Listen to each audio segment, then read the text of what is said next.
திரு ஸ்டாலின் அடிக்கடி குறிப்பிடுகிறார். இன்றைக்கு மத்தியில் இருக்கின்ற ஆட்சியாளர்கள் தமிழ்நாட்டிற்கு எந்த வளர்ச்சியும் கிடைக்கவில்லை என்று ஒரு தவறான அவதூறான பிரச்சாரத்தை பரப்பி வருகிறார். நாம் சிந்தித்து பார்க்க வேண்டும்.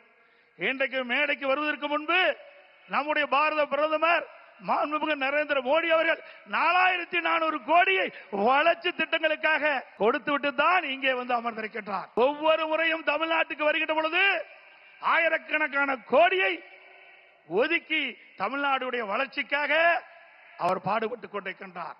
வேண்டுமென்ற திட்டமிட்ட அரசியல் காழ்ப்புணர்ச்சியின் காரணமாக இன்றைக்கு மத்திய அரசை திட்டமிட்டு அவதூறு பிரச்சாரத்தை பரப்பி வருகிறார்கள். திரு ஸ்டாலின் அவர்களை 15 ஆண்டு காலம் மத்தியில் ஆட்சி அதிகாரத்தில் இருந்தீர்கள். தமிழகத்திற்கு எந்த நிதியை கொடுத்தீர்கள்? என்ன திட்டத்தை கொண்டு வந்தீர்கள்? அதனால் தமிழக மக்கள் எந்த ஏற்றம் பெற்றார்கள் என்று உங்களால் சொல்ல முடியுமா? குடும்பத்தில் இருக்கின்ற உறுப்பினர்கள் மத்தியிலே அமைச்சராக வந்தார்கள், அதிகாரத்திற்கு வந்தார்கள், கொள்ளையடித்தார்கள். அதுதான் உங்களுடைய கட்சியினுடைய நிலைப்பாடாக இருந்தது.